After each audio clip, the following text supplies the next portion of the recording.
준비나 이런 거 요즘 덜 된 것 같은데, 어쨌든 지금 발표 이제 하면서 준비하도록 할게요. 이거 뭐 집중하는 건 별로 도움이 안 될 것 같고요. 저는 그 의료학과 03학번이고, 그 다음에 원래 창업 경험으로 봤을 때 이제 21살 때부터 사업을 시작했었습니다. 그래가지고 그 당시 같은 경우는 벤처라는 뭐 의미라든지 이런 것도 좀 적고, 사업한다 하면 뭔가 좀 허황된 꿈을 꾸고 있거나, 그다음에 현실적이지 않다. 이제 대부분 당시 동기들이 뭐 이렇게 다른 시험 준비를 한다라든지 이런 전문직 준비를 했을 때 이제 시작을 했었고요.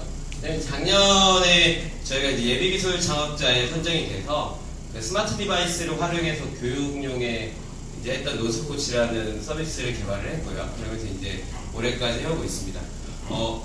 지금 동아리분 제형은 두 분이시잖아요. 근데 새로 오셨으니까 세 분이 되시겠네요. 근데 이제 아니구나, 또 동아리분이시네요. 이래 또 실망할 수 없는 게, 작년에 처음에 저희가 마케팅을 했던 기억이 납니다. 오늘 한 2가지 정도만 간략하게 회사 소개보다는 창업에 대해서 좀 말씀을 드리고, 착각했던 부분이 한 가지가 있었는데, 일단 여러분들 아시겠지만 교육시장 자체가 교육이 정시에서 수능 형태에서 수시로 바뀌다 보니까 수시와 관련된 교육시장이 성장할 것이다. 거기에 대한 예측을 했었고, 또 논술과 관련된 선발 인원이 늘어나다 보니까 또 분명하게 논술에 관련된 수요는 증가할 것이다.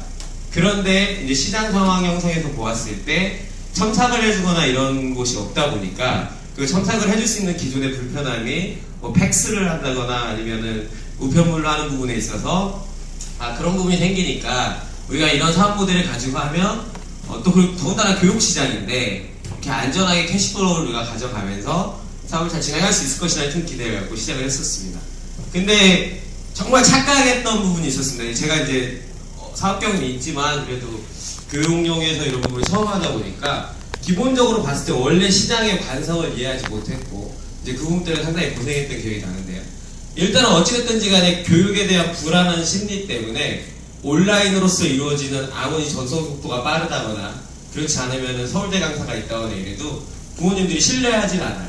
그러니까 학생들 같은 경우에 있을 때 기존에 이제 바로 집 앞에 있는 학원을 다니다 보니까 강의 컨텐츠나 뭐 여러 가지 본인들의 편한 부분에 있어서 소비자가 쉽게 바뀌지 않죠. 그러니까 결론적으로 보았을 때 시장 상황으로 봤을 때 가능성이 있다고 믿었는데 실제로 소비자는 변하지 않을 것에 대해서 크게 염두를 하지 못한 것이 큰 잘못이 되었습니다. 그래서 저희가 이제 온라인 마케팅을 하면서도 크게 느꼈던 게 일단은 여러분이 어떤 사업을 하든지 간에 타겟 커스토머가 본인이 생각하는 마케팅 채널 내에서 존재해야 되고 그 사람과 접근할 수 있어야 이게 성공했는지 못했는지를 알 수 있는데 이제 그러한 부분에서 봤을 때 일단 인터넷에 학생들이 없어요. 고등학생들이 블로그라든지 이런 거 하는 친구들도 없고 본인 관리하는 사람이 없잖아요. 기껏 해봐야 검색해서 메가스터디나 이런 걸 하게 되니까 그래서 상당히 좀 어려운 부분이 있었고 그 다음 이제 두 번째로 보았을 때 아까 다시 한번 반복되지만 그 시장의 관성으로 인해서 저희가 크게 반성을 했죠. 그래서 이제 입학 설명회를 돌아다녔는데 그때도 딱 기억이 2분 정도 계셨던 기억이 나요. 처음에 저희가 그것도 무턱대고 이제 부산 지역을 찾아가서 날씨나 이런 것도 계산하지 못하고 태풍 올 때 갔거든요. 학부모님 2분 모시고 그런 식으로 이제 설명을 했던 기억이 납니다. 그리고 서비스 상황에서 봤을 때 지금 이제 한 가지 상황을 계속 더 말씀드리는데 이제 처음에 창업을 했을 때 대부분 실수하는 것들이 그러니까 나중에 이제 본인이 판단해보면 되는데 처음 기획했던 것을 가지고 커스터머에 접근해서 그 기획을 설명하고 있느냐 그렇지 않으면 나중에 가서 서비스가 바뀌어가지고 고객이 원하는 대로 우리의 서비스를 설명하고 있느냐를 따져보면 본인이 이제 앞으로 성공할 수 있는지 그렇지 않으면 이 아이템이 가능성이 있는지 이런 부분에서 알 수 있을 거예요. 대부분 사실은 기획 단계에서 그러니까 저희처럼 리서치 단계나 이런 부분에서 고객이나 이런 부분에 실수를 저지르고 본인이 원하는 서비스를 개발하고 본인이 가능성이 있는 서비스를 개발해서 딱 고객을 만나게 되면 고객에 대한 이제 접근이나 이런 걸 하다 보면 이야기를 듣게 되고 그 부분에 있어서 본인 서비스가 바뀌죠. 그러니까 팀이 만들었던 서비스가 고객이 원하는 대로 다시 이야기를 하는 거예요. 서비스 본질 자체가 바뀔 확률이 상당히 높아집니다.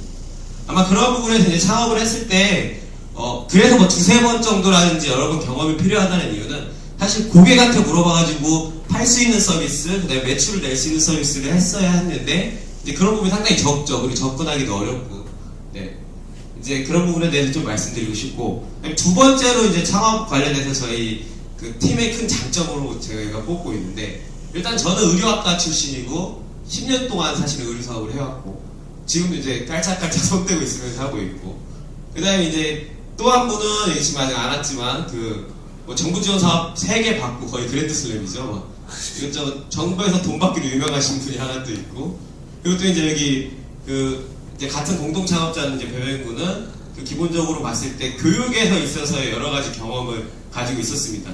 근데 그러다 보니까 저희가 사실은 뭐 이게 공개적으로 할 내용은 아니지만 예비기술 창업자라든지 이런 부분 준비라든지 또 그리고 이제 급하게 또 서비스 모델이 되면서 결성된 팀이었는데, 팀 문화가 상당히 중요한 것 같더라고요. 이제 같은 창업자들끼리 느끼는 부분에서 봤을 때 사실은 이제 대부분 모든 사람들이 본인이 코파운더가 뭐 대표가 맞던 아니든 사실 본인이 나중에 대표가 되고 싶어서 벤처를 창업하는 거잖아요.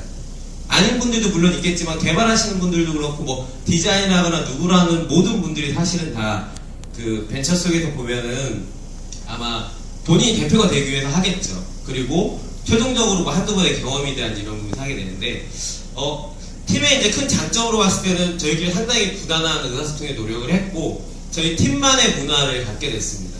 뭐 여러 번의 상황이 있었어요. 의사소통을 하면서 어떠한 의사결정을 내릴 때 이제 자유롭게 처음에 해보자 막 이런 식으로 많은 의견을 오고 가기도 했었고, 또 그 다음에는 뭐 일주일에 정교회나 이런 걸 통해서 본인이 생각하는 아이템을 미리 제시하고 그 부분에 있어서 발표하는 형태라는 이런 부분에서 하기도 했었는데, 팀만의 문화라든지 이런 부분이 항상 생기는 것 같더라고요. 다른 팀 이야기에 귀 기울여 듣고 또 거기에 맞는 것에 저희 팀을 좀 맞추다 보니까 사실 좀 어려운 부분도 상당히 있었습니다. 근데 이제 팀 문화에서 이제 저희 팀 같은 경우에서는 상당히 이제 회의는 하지만 사실 상당히 좀 개별적으로 움직이고, 그다음에 되게 스피드 있게 가는 부분이 있어요. 그러니까 어떠한 뭐 지금 이제 최근에 같은 경우 또 다른 뭐 어플리케이션이라든지 여러 가지 새로운 상품을 만들고 있는데, 일단 기획회의나 이런 건 참여하지만 이렇게 개발 단계 하는데 이거 들어가기 전에 처음에 했던 실수나 이런 부분이 있잖아요. 그래서 마케팅 비용 지출하자 뭐 이런 말 하지 않고 일단 먼저 해요. 비용 안 드는 선에서 고객 반응을 보고 그 다음에 그 부분에 책임을 맡아서, 또 고용 같은 경우에서도 본인이 이제 원하는 부분에 있어서 채용이나 이런 부분도 알아서 진행하고, 일단 이제 비용 쓰는 문제에 있어서는 공통적으로 논의를 하지 말입니다. 그런 팀 문화를 가지고 있기 때문에 앞으로도 저희가 성장할 수 있겠다고 자신하고 믿고 있습니다. 네, 이제 저희 본격적으로 서비스 소개를 하도록 하겠습니다.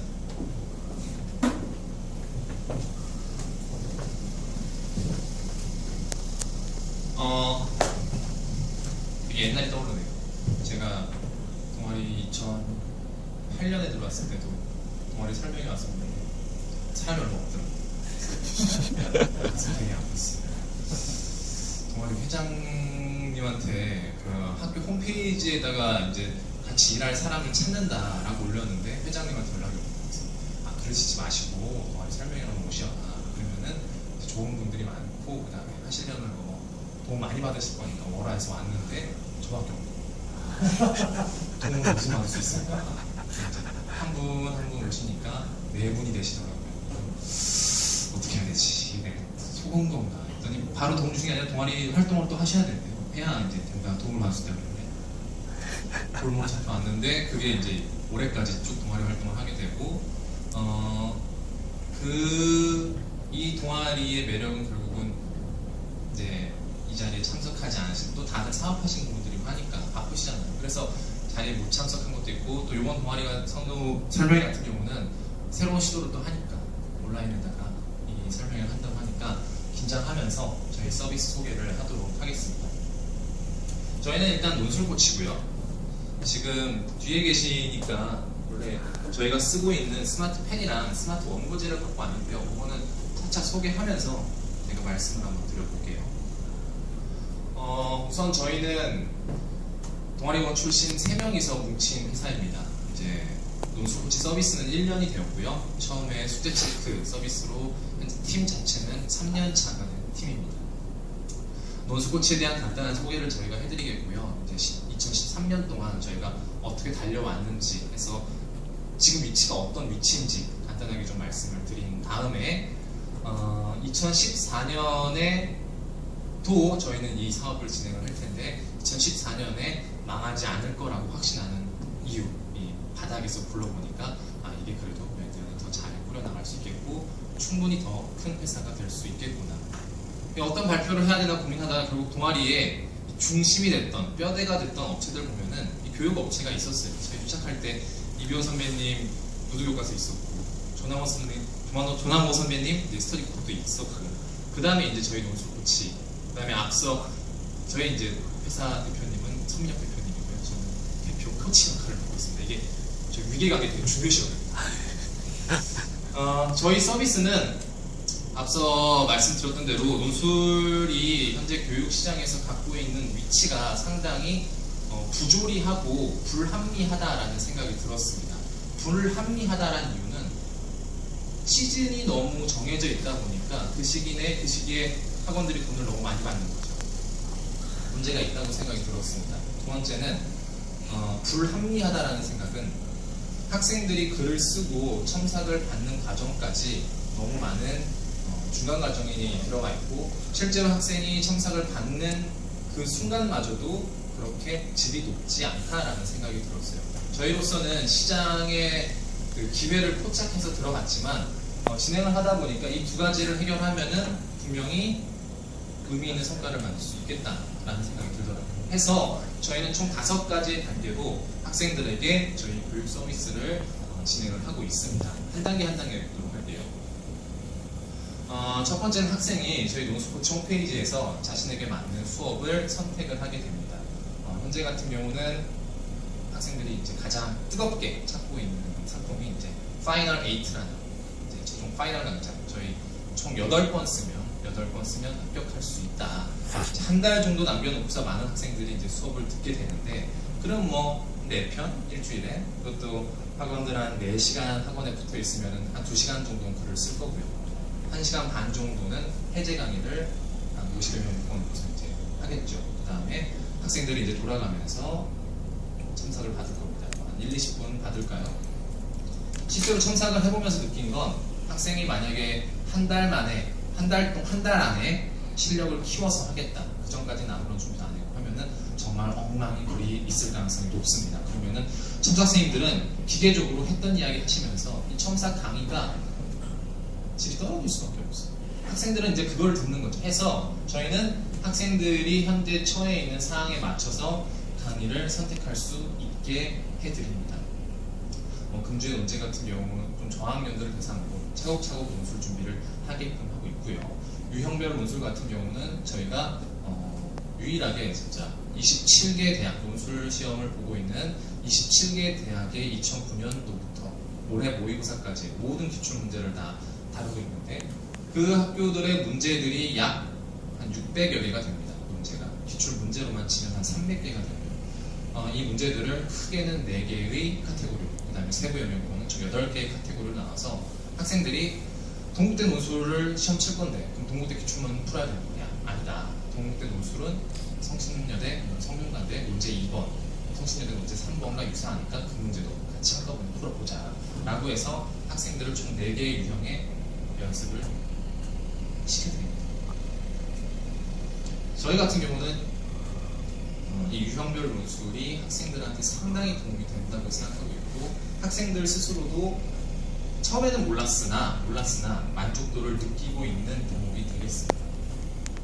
이게 저희 스마트 펜인데요. 결국은 학생들이 글을 쓰고 나서 작년도에 이제 또 제가 알기로는 이투스, 노트과서 같이 창업하신 선배님으로 알고 있는데, 논술단기학교라는 회사가 생겨서 상당히 많은 학생들에게 알려졌어요.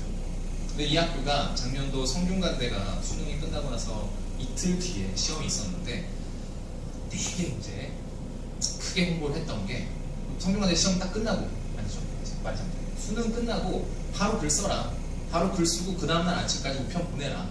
그러면은 토요일날 오전 성균관대 시험 보기 전까지는 서면으로 첨삭을 해서 학생들한테 보내주겠다고 하면서 막 홍보를 하더라고요. 그거 보면서 정말 학생들이 이거를 구매를 할까, 그 한 번에 첨삭을 받기 위해서 하더라고요. 근데 저희는 그럴 필요가 없죠. 저희는 스마트펜을 쓰게 되면은 학생들이 지금 제가 갖고 왔는데 이제 한번 쭉 돌려드릴게요. 원고지에다가 원고지에다가 드릴 테니까 뭐 혹시 응원한다는 메시지 같은 거 저희도 이제 저희 페이스북에다가 이런 응원을 많은 분들이 해주셨습니다 라고 불릴 것 같은데, 학생들이 글을 쓰고 쓴 글을 컴퓨터에다 연결시키면은 모든 글들이 저희 홈페이지로 전송이 됩니다. 전송이 되면서 담당 코치 선생님한테 문자가 가게 돼요. 그 담당 코치 선생님은 지금 내 학생이 글을 썼구나 하고 알게 돼서 바로 첨삭 강의를 촬영을 하실 수 있게 되는 거죠. 학생들 입장에서는 지금 바탕으로 있는 이 원고지는 실제로 그냥 종이고요. 펜은 실제로 그냥 펜입니다. 학부모님들께는 그래서 처음에는 스마트 펜이다, 스마트 원고지다 라고 해서 우리가 그냥 학원이 아니다, 벤처 회사다 라고 하려고 했는데, 상담을 쭉 진행을 하다 보니까 그냥 종이고요, 볼펜인데 저희가 종이랑 볼펜 드립니다. 근데요, 이 볼펜 쓰시면요 학생들이 쓴 글이 어디서나 자습실에서 공부할 수도 있겠고요, 뭐 독서실에서 공부할 수 있겠죠. 하지만 다 저희 홈페이지 오니까 학생들 실제로 공부하는데 하나도 방해가 될 거 없습니다. 이렇게 말씀하시니까 더 좋아하시더라고요. 괜히 뭐 스마트 붙이니까 컴퓨터 앞에 앉아 있어야 돼요, 핸드폰을 만져야 돼요, 뭐 이러시다 보니까 오히려 그거 설득하기가 더 힘들더라고요. 아니요, 컴퓨터 앞에 앉아 있을 필요 없습니다. 아니요, 핸드폰 안 써도 됩니다. 불편하더라고요. 그래서 현재 저희 볼펜이 지금 확장에 큰 뿌리가 되지 않을까 싶습니다. 해서 학생이 글을 쓰게 될 때 우선 담당 코치 선생님께서 이렇게 학생들이 써야 될 글을 전달을 해주게 됩니다. 이제 유형별에 따라서 어떤 걸 써라 라고 말을 해주게 되죠. 그럼 학생들은 요구사항, 과제죠. 학생들 이제 요 숙제를 풀게 됩니다. 뭐 기존 인터넷 강의 같은 경우야 어떤 커리큘럼이 진행된다가 먼저 나와 있는데, 저희는 1대1을 표방하고 있기 때문에 학생이 어떤 상위 처리인지 먼저 확인을 한 다음에 학생에 맞춰서 개별 코칭을 하게 됩니다.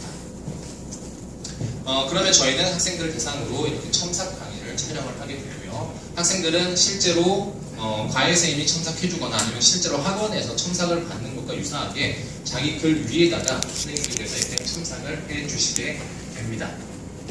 학생들은 그러니까 실제로 정말 과외를 받는 거예요. 과외를. 그래서 현재 저희하고 공부를 하고 있는 학생들 중에서도 가장 많은 학생들은 경상도 쪽에 학생들이 수업을 많이 받고 있습니다. 결국은 저희가 줄 수 있는 혜택을 가장 잘 느끼는 친구들이더라고요. 서울 친구들은 앞서 말씀드렸던 대로 결국은 시장 관성을 쫓아가서 동네 학원으로 가게 되더라고요.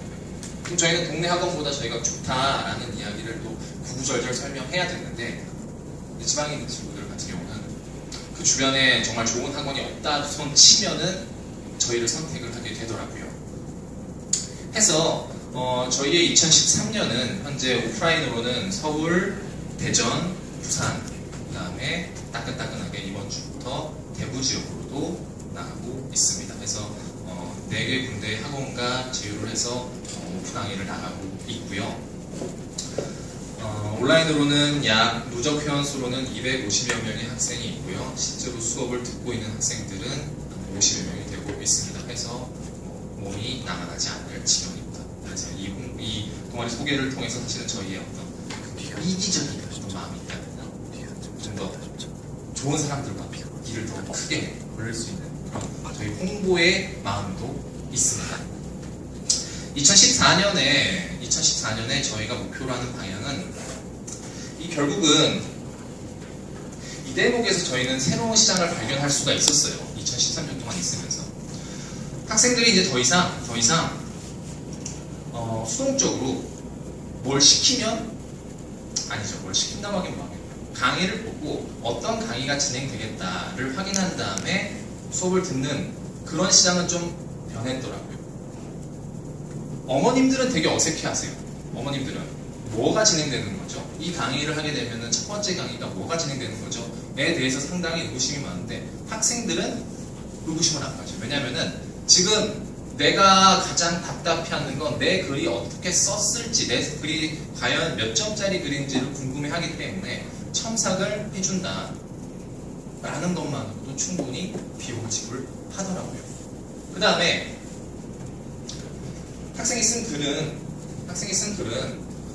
특별한 절차 없이도 저희한테 전달이 되기 때문에 논술을 써서 저희가 첨삭 강의를 해준다면, 수학을 풀었다면, 혹은 영어 문제를 풀었다면 이라고 묻게 되면은 동일한 방식으로 저희가 강의를 전달해 줄 수 있다라는 확신이 들었습니다. 그리고 논술이 갖고 있는 한계점 차차 이번에 바뀐 교육 안으로 인하여 2017년까지도 논술은 꾸준히 학생들의 큰 화두가 되겠습니다. 이 친구들이 겨울방학 때 1월달에 2월달에 3월 모의고사를 앞두고서 논술 공부를 하지는 않을 것 같아서 저희는 이 방식대로 과목군을 넓혀가는 전략을 취할 생각입니다. 동일한 방식이죠. 학생들은 수학 문제를 풀게 되겠고요. 학생이 상황에 어떻게 처했냐에 따라 어떤 문제집을 풀라고 할 수도 있겠고 몇 번 문제를 풀라고 할 수도 있겠죠. 그러면 학생들은 글을 쓰게 되고요. 그 쓴 글에 대해서 수학 문제 풀이겠죠. 그 풀이에 대해서 담당 코치 선생님들이 강의를 찍어주게 됩니다. 결국은 내년도에 현재 저희는 인문계 논술만 하고 있는데요. 재학의 논술로 확정을 하려고 하고요. 그 다음에 현재는 고등부만 수업을 하고 있는데 중3 이 모든 교육 안에 지금 마루타라고 하기에는 그게 공개되는 내용이니까 이게 문제의 상황에 놓여 있는 고민이 가장 많은 이 중3 친구들까지도 내려가서 최대한 시즌을 겪지 않으면서 다양한 과목군을 아우르면서 이후에 10월달에 저희가 출시하게 되는 앱과 더불어서 온라인 교육 시장에 메가 스터디가 있었다라 하면은 이 모바일 시대에 맞는 교육 옵션은 이제 없지 않나. 그저 그냥 온라인 베이스의 업체들이 인터넷 강의를 핸드폰으로 볼 수 있게끔만 해준다 뿐이지 이 모바일에 특화된 서비스는 없기 때문에 그 부분에서 앞서 나가는 회사가 되려고 합니다. 예, 그러면 여기까지 저희 논술 코치에 대한 설명을 마치도록 하겠습니다. 저는 배명윤이었습니다. 감사합니다.